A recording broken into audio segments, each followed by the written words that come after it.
Today, we're breaking down the biggest risers and fallers from the 2026 draft class so far. Some names you know, some that might surprise you, and a few you may want to start tracking in your Dynasty leagues right now.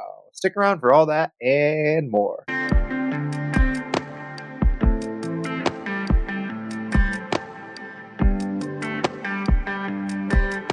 And welcome into the Dyno Construction Podcast. Justin, joined as always by David and JP. One of my favorite types of episodes. You guys did a lot of research, and we're going to be digging into who's moving up and down the first couple of weeks of the 2026 draft class. But first, guys, football is back. NFL Week 1 is in the book. How does it feel, and how did we do in Week 1? David, start us off. Well, yeah, I mean, football's back. It feels awesome. We were treated to some excellent games. We were treated to some boring games, too, some sloppiness in week 1, like you always see. But it's back. It's fun. I'm excited. How did I do? In Dynasty, I did pretty well. My teams I wanted to win mostly won. My teams I wanted to lose mostly lost. In redraft, I did horribly. I don't know why the difference was so stark, but it was really weird. I think I won one redraft league. I'm in like 5. I mean, David, if I was to make a guess on it, just one of the redraft leagues, you said you drafted really young. Did you draft young like Dynasty in your other redraft leagues too? Well, all right. I might have a problem, but that's okay. As long as we survive the early stretch, once these guys get going, we're going to be real dangerous. Yeah, I have some teams where I had like Nico Collins, Amon-Ra St. Brown, and Rashee Rice. So there was a couple where it wasn't that great, but honestly, it went pretty good overall. I won in every spot I wanted except for our original league with all 3 of us, Megala Dynasty. That was sad. That was an Amon-Ra, Devontae Smith. Just all my wide receivers took a dump outside my running backs. But no, it was a pretty good week, I'd say, though. And I just say, nice shirt, Justin. I think we're matching a little bit. David, you didn't get the memo? Sun's out, guns up, bro. Come on. It was a good week. My apologies, guys. I'll have to go buy a black tank top for next week. In the second group chat that's only JP and I, we discussed this. Why aren't you in?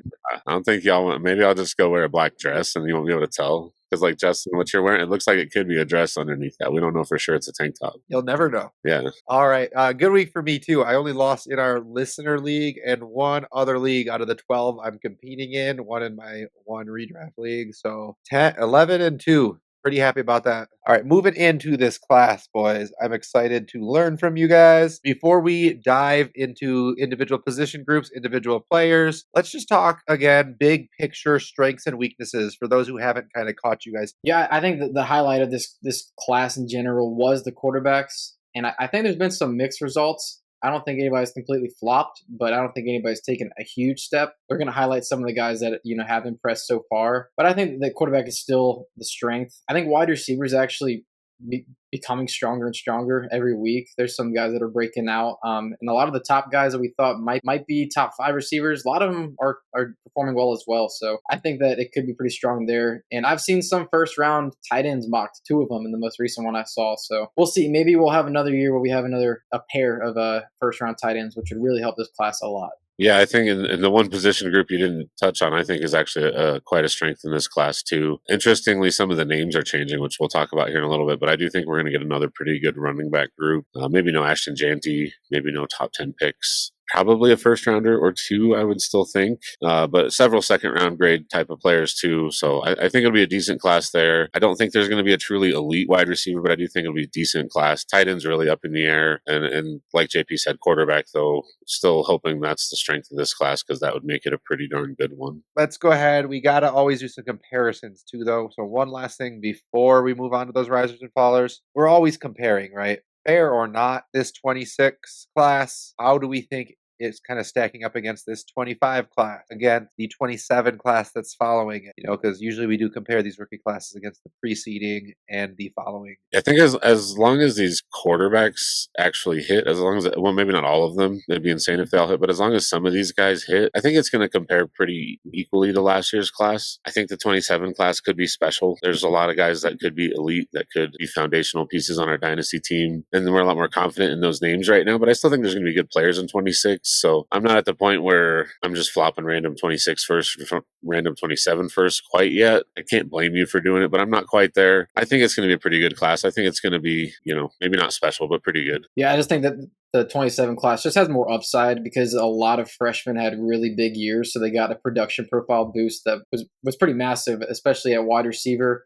And quarterbacks, there are definitely some good prospects. I think ultimately it will come down to if Lenore Sellers and Arch Manning, if they both are in the 26 class, I think it's not too different. But if one or both of them go to 2027, yeah, I think those 27 picks are going to go up a lot in value once we get that news. Yeah, if it ends up being the strength of this class gets stolen from and feeds into the monster that's already 2027, yeah, that will be crazy. So definitely something to track. Speaking of quarterbacks, the perceived strength of this class. Let's go ahead and start off with our first QBs we're going to talk about. You guys had 5 QBs in your first 6 picks of our last 26 mock. And again, we're talking about this is a strength, right, of the class, even with some mixed start. So, David, start me off with your stock up QB. Yeah, I'm going to go with I think the low-hanging fruit here, if you've been following the college football season, probably John Mateer, Oklahoma quarterback. It's his first year there. Spent his first 3 years at Washington State. First year starting last year, had over 3,000 passing yards, over 1,000 rushing yards, so some dual threat ability. We really like that. He's a little short at 6'1", but he's 220, so he's pretty well built, and he is strong. There was a play just last week against Michigan. They've got a great defense. They had a free rusher coming at him. He just shakes the defender, rolls out, throws it like 30 yards downfield on a dime. Another play in the end zone, throws it basically 40 yards and then takes one right off the chin, standing in his own end zone. So some things you love to see. A little short, like I said, so that's something to be concerned about. It's just a thing. You got to see over offensive linemen. But he's good at football, so I think he's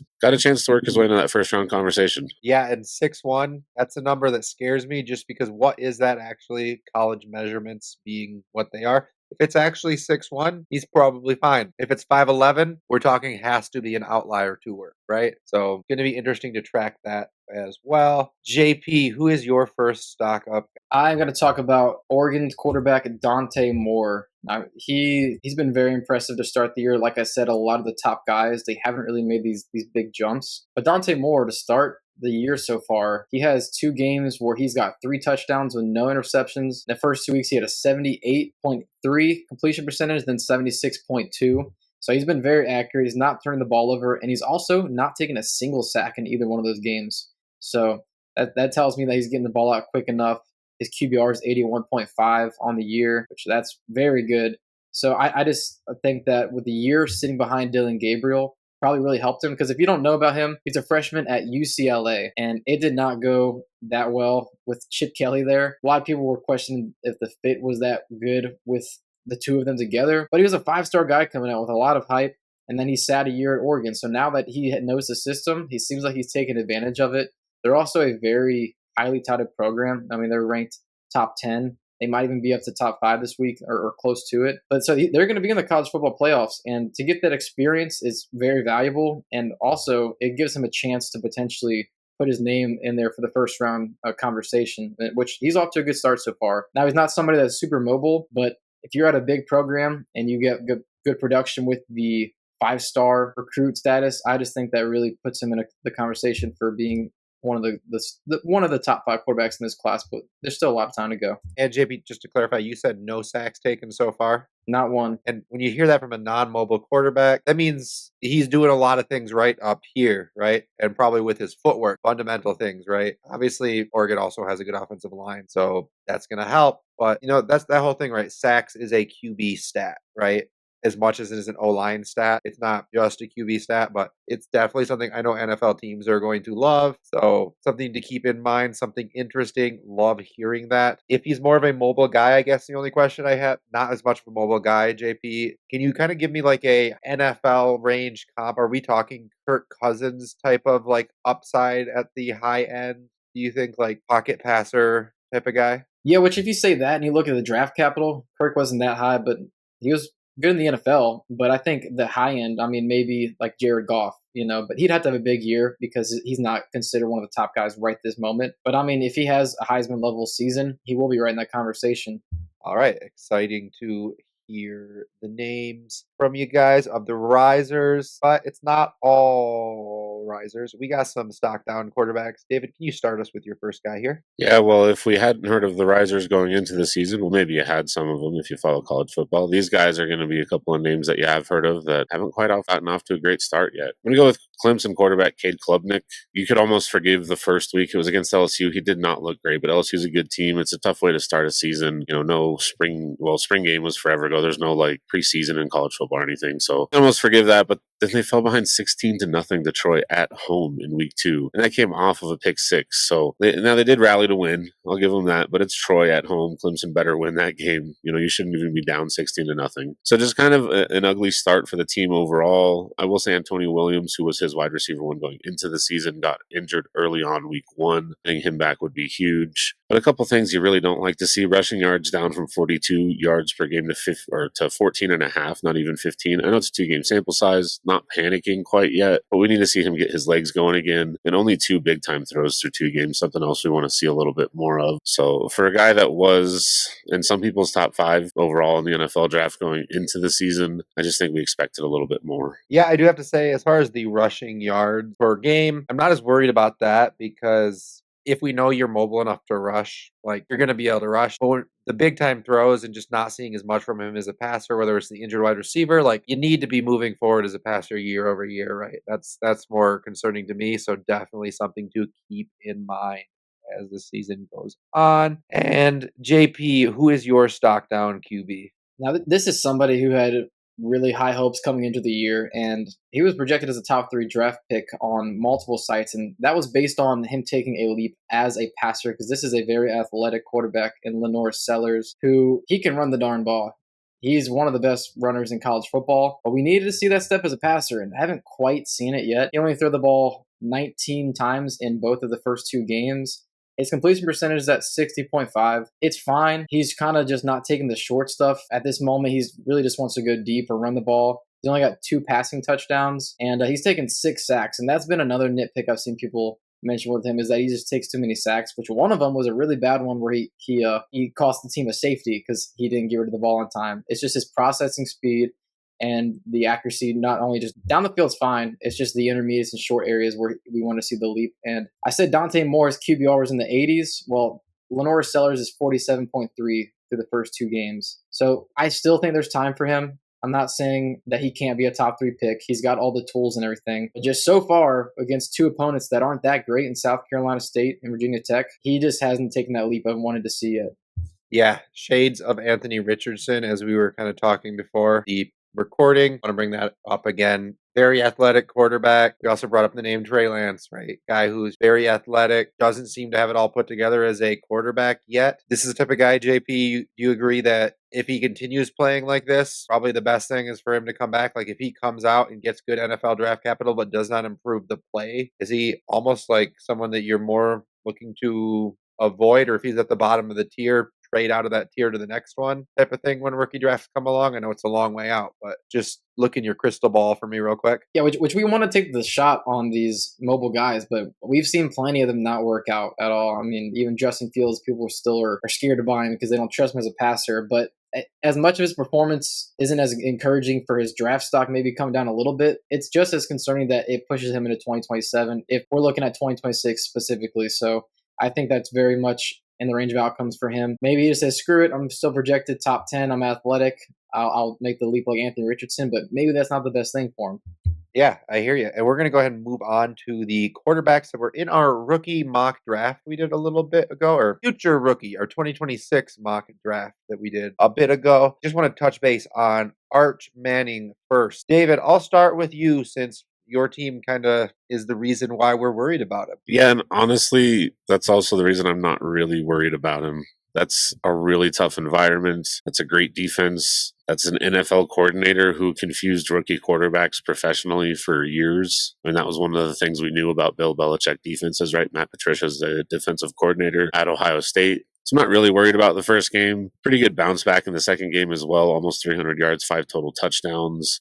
I would say it's kind of neutral now. I don't know that we know anything else about Arch than we did before. I wouldn't expect him to play the same kind of game when they play Ohio State in the playoffs if that happens. That would certainly be much more of a red flag, is if he plays a game like that in the playoffs. You're right. It's his first like big start, right? I know he's gotten some playing time off the bench. He's came in last year when Ewers was injured a little bit, even in the playoffs, but like that's different. Coming in off the bench, like not the same pressure. So yeah, That was in Columbus. That's a hard game to play. So you're right. Don't panic. And then Drew Aller, JP, quick little update on him if you don't mind. Yeah, he has not really done much. They had two cupcake matchups the first 2 weeks, and they just kind of ran the ball. I don't think he did too much wrong, but he also didn't really stand out to me. And his QBR is at 49.7. So I just wanted to see a slightly better performance from him, especially because he's going into year 4. Just wanted to see that step. Just haven't seen it yet. Like I said with Lenore Sellers, it's not too late. He wasn't projected to be like a top 5 pick like Sellers, though. It may be close to it, but I think it might be slightly down, if not neutral for him. But I still think he could be definitely a top 10 quarterback. I mean, 79 points that they won by between the 2 games, I think, or 69 points. It is 6. It's going to be just like it's tough to read too much into it. I'm not.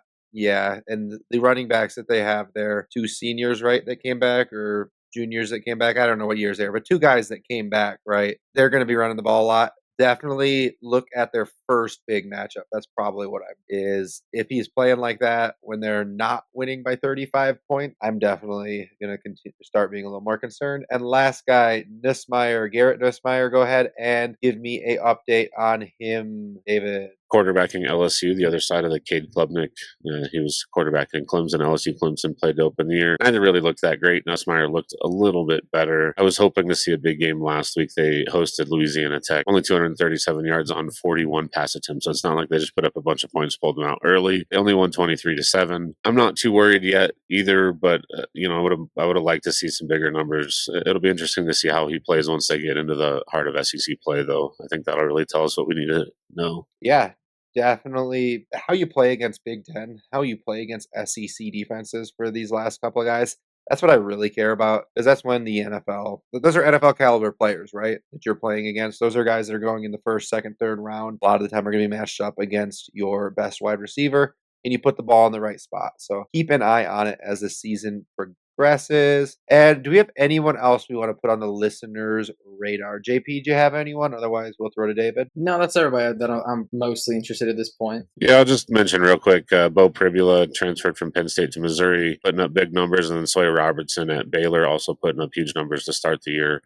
Not huge draft pick or draft stock yet, but just some interesting guys to keep an eye on. Always fun keeping an eye on more potential starting quarterback. Now, running backs. Again, David, you mentioned this running back class could be one of the strengths come next year. We don't see a Ashton Genty type appearing yet. Who knows? Something could happen, but usually you kind of know. You have that idea. We had 3 guys in our last 2026 mock draft. So some names we already knew going into the season. Who has changed or gone stock up so far, David, at this potentially exciting position? Yeah, I mean, you want a guy that might be this year's Ashton Genty. I mean, not quite, but week 1, 177 yards, 2 touchdowns. Week 2 in a massive blowout, only 15 carries, but 111 yards, 5 touchdowns. One with Washington running back Jonah Coleman. He's someone who really jumped out last year to me when we were kind of doing a class overview of last year's potential class before players declared whether they were coming back or not. I just jumped out on a few efficiency metrics I really liked. He had 0.35 missed tackles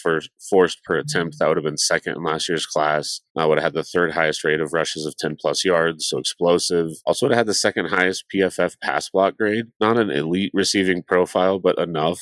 59 career receptions, 500 yards, over 1 yard per route run. So that with the pass blocking, I mean, he could definitely be a 3-down back. He could end up, I don't know about first round talent quite. He'd have to test really well, I think, for that. But I think definitely a 2nd round guy is about where I think he'll land. Definitely exciting to see. 70-10 blowout with 5 touchdowns against UC Davis. You love to see it, but I want to see what he can do when they're playing better competition as well. But you should be able to beat down the bad guys. That's important. JP, who is your stock up RB? 5 touchdown game? Any chance? Any chance? Not 5 touchdowns, but Justice Haynes at Michigan. He has started off pretty hot as well. He transferred over from Alabama as a freshman. He showed some flashes, and that was when Nick Saban was still there. A lot of people, including myself, I thought he looked better than their starter, Jason McClellan, in the playoffs when they actually played against Michigan. And then as a sophomore, it just seemed like the fit wasn't too great with Kalen DeBoer coming over there. But this year, he has transferred over to Michigan. And mind you, this is a 5-star guy who's super highly touted. And finally, now the production is really coming. The first game, he had 159 yards, 3 touchdowns, average 9.9 yards per carry, a couple of receptions. And then this week, he played against Oklahoma, and this was kind of the marquee matchup of the week. And it wasn't super effective, but he had a long touchdown run, which did help. That's part of his game, is he's an explosive player. If you watch that 75-yard touchdown run he had, didn't look like anybody had a chance of catching him, but he finished with 125 yards with a touchdown. And on the year, he's got 5 receptions, so I think he at least has a decent enough pass-catching profile as well that'll intrigue us for fantasy. But I'd love to see the production coming for this explosive guy who also comes in at 210 pounds. I hope he really does come in at 210 pounds, because an explosive back with that weight, you love. That is bell cow, close to bell cow size, modern day NFL bell. He looks at least 210. Yeah. That's great to hear. And David, can't all be going up. We got some people we have concerns about. Who is your first stock down? Well, yeah, if Jonah Coleman was a guy I was high on that's doing well this season, Mekhi Hughes is a guy I was high on that is not. So on the season, through 2 games, 11 touches for 36 yards and no touchdowns. They've both been blowout wins. I can't figure out what's going on with the usage. There's no reported injuries that we've seen. There's no reported disciplinary action that we've seen. You'd think if he was just slow to pick up the offense that, okay, we're beating Oklahoma State. They won 69-3. At what point do you, I mean, he got 10 carries. I guess he started to get some work in the second half, but like, well, I don't think I've been trying to find it. I've looked through Oregon fan, discussion boards. I've looked on Twitter. Nobody knows that I've seen. Nobody knows why he's not getting used. He was a highly touted transfer. We thought he was going to be a main part of this offense. He's getting outplayed by several guys on his own team right now. So unless there's an answer, this guy could be a big old swing and a miss for us Mekhi Hughes fans going into the season. I just have no idea what's going on. Yeah, that usage is definitely not inspiring, especially unless it's like you're saying disciplinary or injury, like blowout. What do you got from this guy, right? Like, yeah, like we should be seeing something. So concerning for sure. JP, who is your stock down? I am going to be discussing Penn State Nick Singleton here. Unfortunately, he had a chance to be the RB1 in his class, and that's not completely out of question just based on his athletic ability, but it has not been a great start for him coming into his senior year. If you guys have been following along, Katron Allen is another running back that he shares the backfield with. They both broke out as a freshman. I believe they both had nearly 1,000 yards as a freshman together. Katron Allen's kind of been the guy that's been overshadowing Nick Singleton here. So Singleton through 2 games has 95 rush yards for 4.5 yards per carry. Katron Allen has 187 yards, doubling that with 7.8 yards per carry. So that is a little bit concerning, especially when you look at, like I said with Drew Aller, it's been 2 cupcake matchups. And so far between 2 games, Singleton's averaging that 4.5 yards per carry. And I will say he is still getting some touchdowns. He has a 2-touchdown game and a 1-touchdown game. So he's still showing good stuff on the goal line. But that kind of production, when,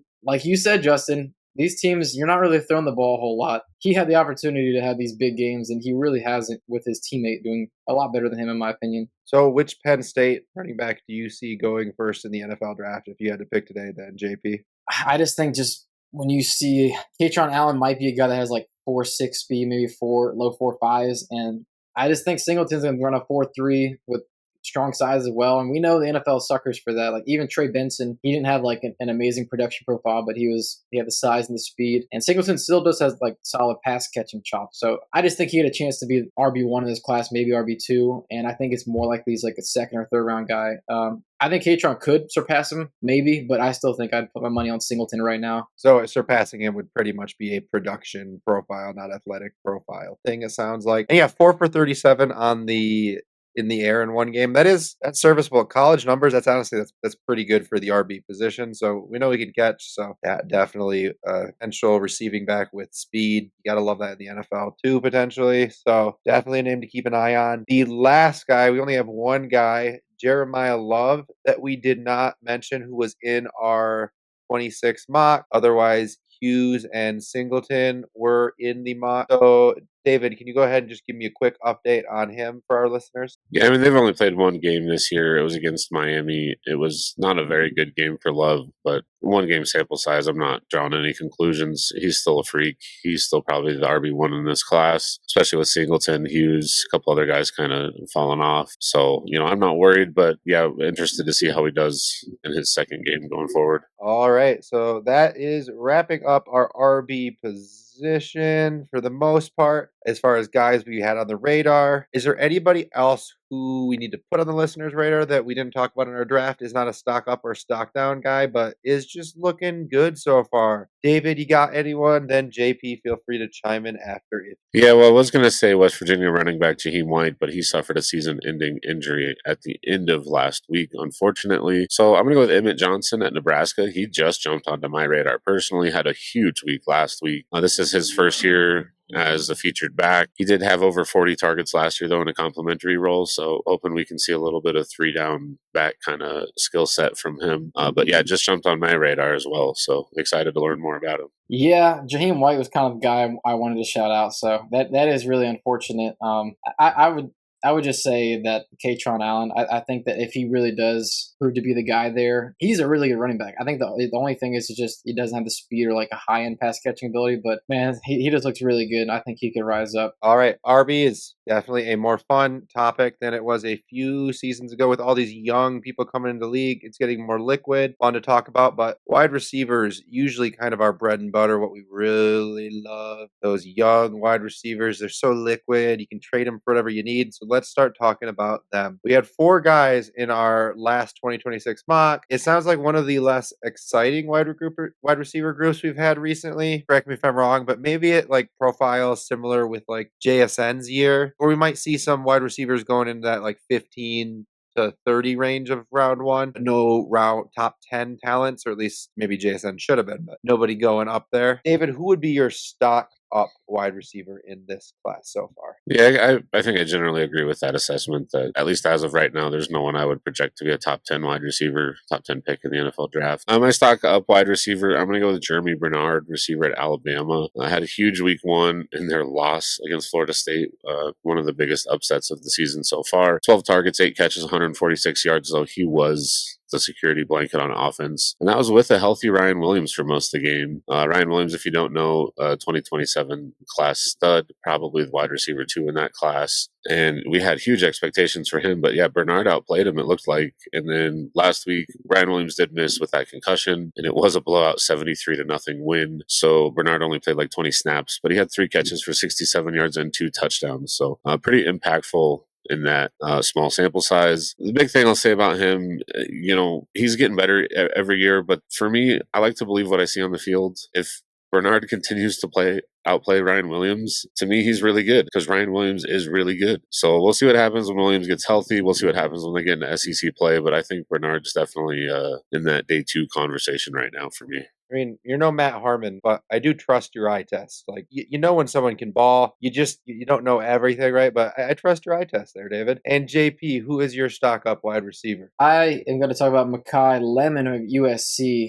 I really like what he's done so far. And when you referenced that we had 4 wide receivers taken in our first round mock last time, David took another USC guy as the 4th guy. Personally, I would have taken Lemon over him. I think Jacoby Lane, who he took, is a very interesting athlete, and I still think he looks good, but Makai Lemon has really been the guy. So we're talking about a guy who was on the fringe of being a first-round pick in our mock draft. Might have been 112 if I had it.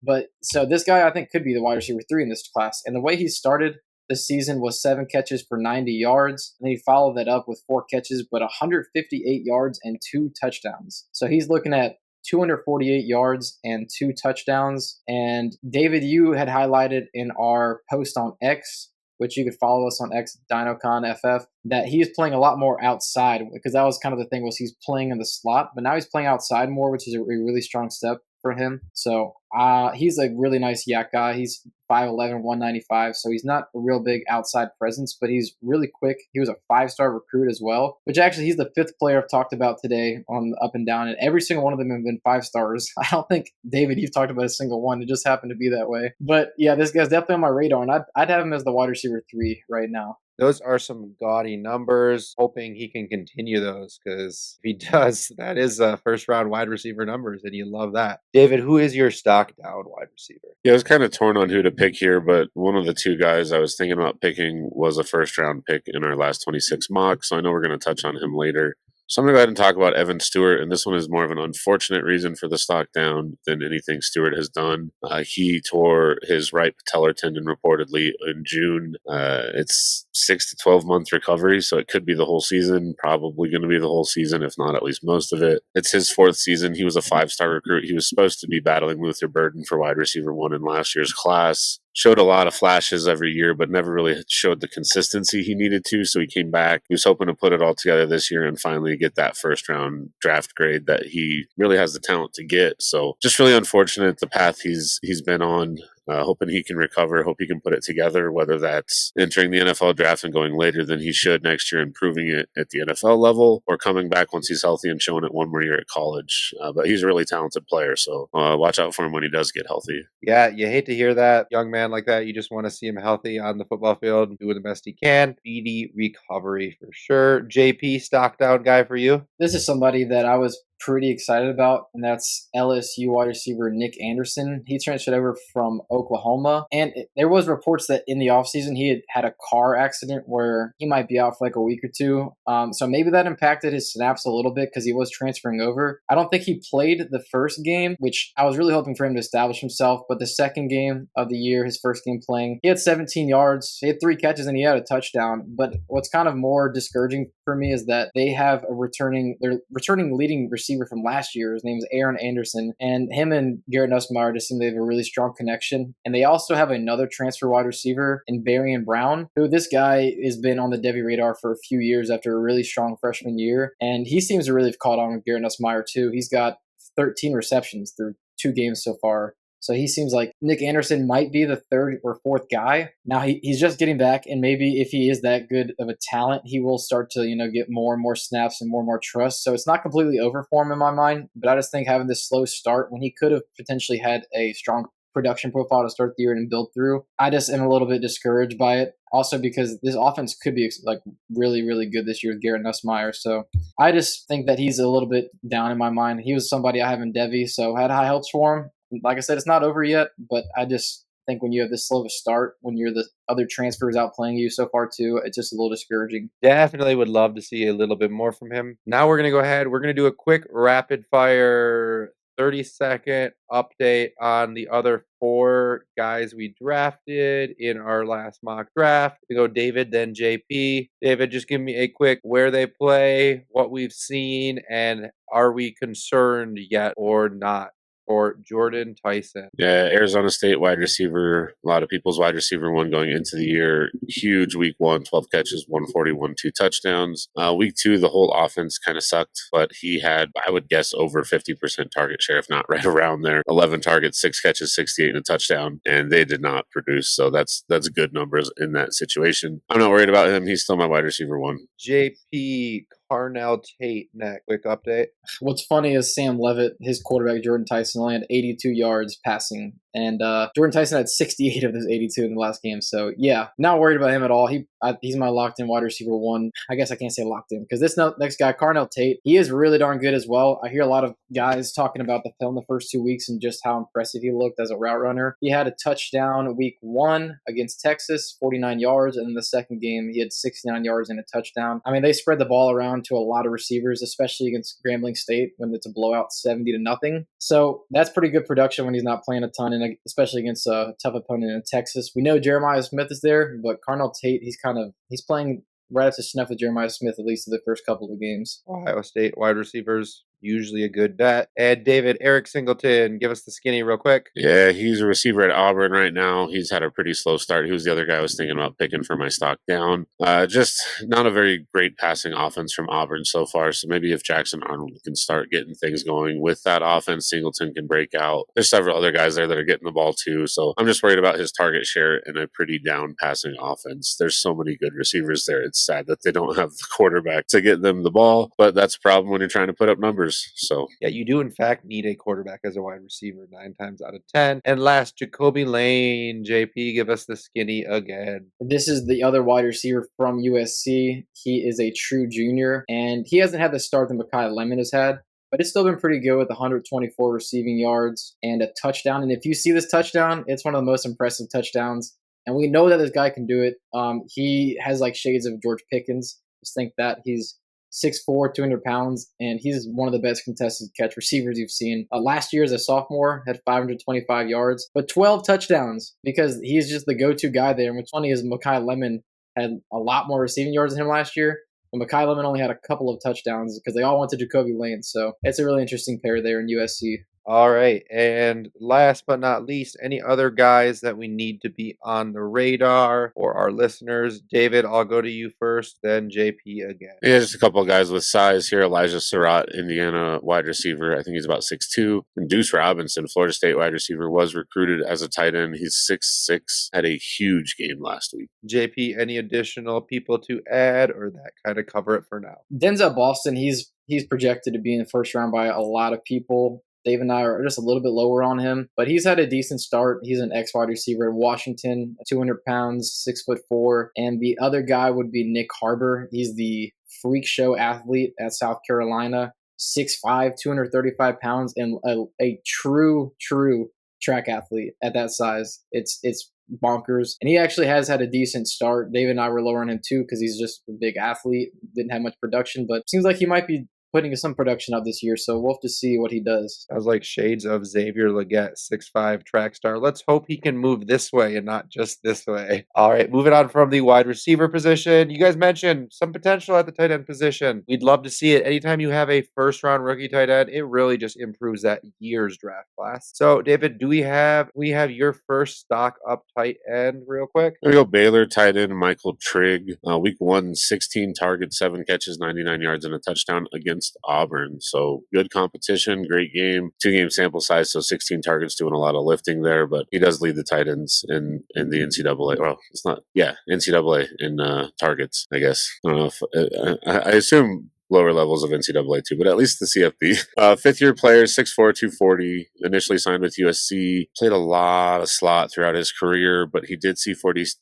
of his snaps in line last week, so we like to see that if he can do that a little bit more so that he can at least do it some at the NFL level. I think that'd be really good for him because I don't know that he can survive as just a big slot in the NFL. I think he is going to have to do some tight end things. Also had some drop issues that need to get fixed. All right, definitely good name to hear about. And JP, who is your stock up tight end? Now, I have a stock up guy, but we only got one stock down that Dave's going to shout out. It's tough with tight end because they could just be great athletes and not have great production, but your stock down is a good one because he had high expectations. But my stock up guy I'm going to talk about here is Jack Endries. He transferred from Cal to Texas as a freshman at 408 receiving yards and as a sophomore 623.